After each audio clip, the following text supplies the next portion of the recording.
안녕하세요, 여러분. 오늘은 통합과학에서 신소재 파트 중에서 액정에 대한 이야기를 좀 하려고 가지고 왔습니다. 우리 친구들이 이 액정에 관련된 이야기는 물리 1의 신소재 파트에 있는 내용이긴 한데 보통 깊게 다루지는 않고 일반적으로 빛이 액정을 통과하는 원리 정도만 이해하고 있으면 문제 푸는데 큰 지장이 없기 때문에 우리 액정의 원리를 이해하는 걸 포커스로 해서 같이 알아보도록 할게요. 자, 먼저 액정 분자라고 하는 거는 고체 결정의 성질을 지니면서 액체처럼 유동성이 있는 물질을 이야기합니다.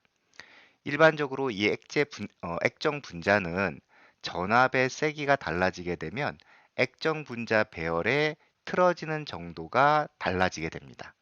뭐 예를 들어서 좀 이따 얘기하겠지만 평광판 두 개 사이에 액정 분자를 집어넣게 됐을 때 우리가 일반적으로 전압을 가하지 않으면 이 평광판 사이에 있는 액정 분자는 처음부터 끝까지 휘어지거나 비틀린 모습으로 이렇게 배열이 돼서 빛이 들어오게 되면 이 빛도 액정 분자에 따라서 휘어지거나 뒤틀리게 된다는 뜻입니다.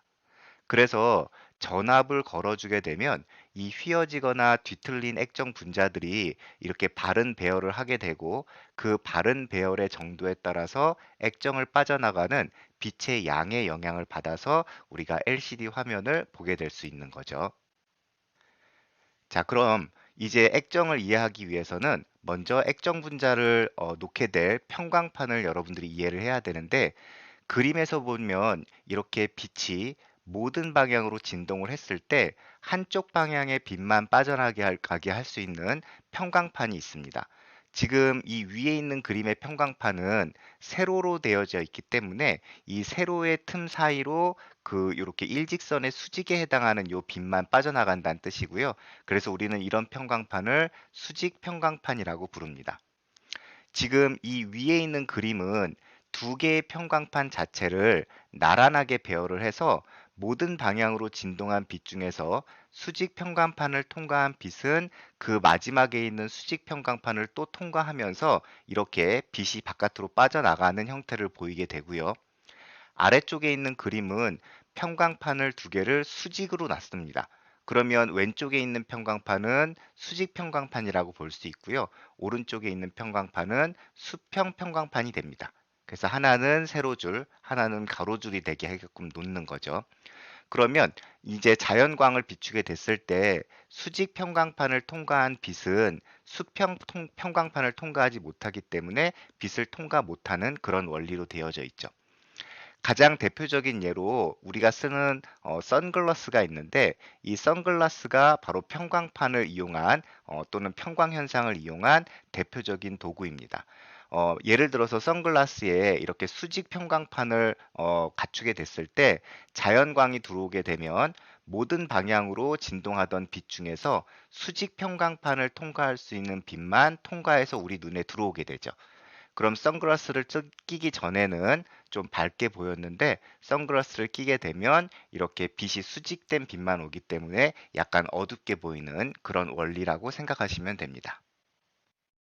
그러면 실제로 이 평광판 사이에 액정 분자를 놓게 되면 어떻게 되는지 한번 알아보도록 할게요. 자, 먼저 그림에 보이게 되면은 평광판이 이렇게 양쪽에 위아래 두 개가 있는데 이 평광판들을 나란하게 놓으면 안 되고 일단 수직으로 놔야 됩니다. 그러면 위에 건 수직 평광판이 되고 아래 거는 수평 평광판이 되겠죠. 그리고 그 사이에 이렇게 액정 분자를 집어넣었을 때 만약에 전압이 걸리지 않았을 때는 이 액정 분자의 배열 방향이 연속적으로 막 이렇게 휘어지게 됩니다. 그러면 수직 평광판을 통과한 빛도 액정 분자의 배열에 따라서 휘어지게 되고 그러면 그 빛이 수평 평광판을 통과할 정도의 모양이 되게 되면 이제 수평 평광판을 통과해서 밖으로 빠져나오게 되는 원리죠. 만약에 전압을 걸게 되면 이 평광판 사이에 넣은 액정 분자의 배열의 방향이 한 방향으로 일정하게 유지가 되고 그렇게 되면 수직 평광판으로 들어온 빛은 그대로 직진하면서 수평 평광판을 통과 못하는 원리가 됩니다. 자, 마지막으로 여기 그림 하나 더 보면서 액정에 걸리는 전압에 따라서 어떻게 빛이 통과되는지 안 통과되는지 보도록 하겠습니다. 자, 먼저 수직 평광판, 수평 평광판 두 개가 있고요. 그 사이에 액정층이 있는데 이 액정층에 보시면 이렇게 액정이 구역 단위로 되어져 있어요.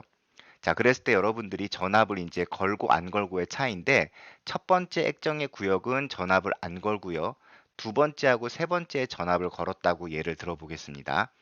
자, 그러면 광원에서 빛이 쏘여지게 되면 일단 수직 평광판을 통과한 빛은 전압을 걸지 않은 첫 번째 구역에서는 이 액정 분자가 휘어지거나 뒤틀리게 연결되어 있기 때문에 이 수직 평광판을 통과한 빛도 휘어지고 뒤틀리면서 수평 방향으로 바뀌게 되면 컬러 필터를 통과한 후에 수평 평광판을 그대로 통과해서 우리 눈에 보이게 됩니다.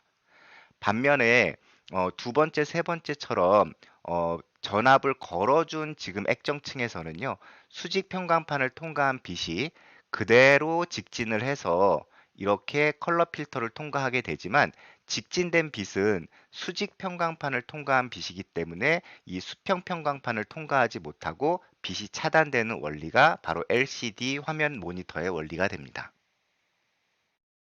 자, 이 그림은 우리 그 LCD 또는 액정을 이용한 대표적인 도구인데요. 자동차 계기판, 전자계산기, LCD 텔레비전이 이 액정의 신소재를 이용한 대표적인 도구가 됩니다. 통합과학에서는 이 액정에 기본적인 전압을 걸지 않았을 때와 전압을 걸었을 때 원리만 이해하시면 문제를 푸는데 그렇게 크게 어려움이 없을 것으로 알고 있기 때문에 우리 친구들한테 많은 도움이 되었으면 좋겠습니다. 감사합니다.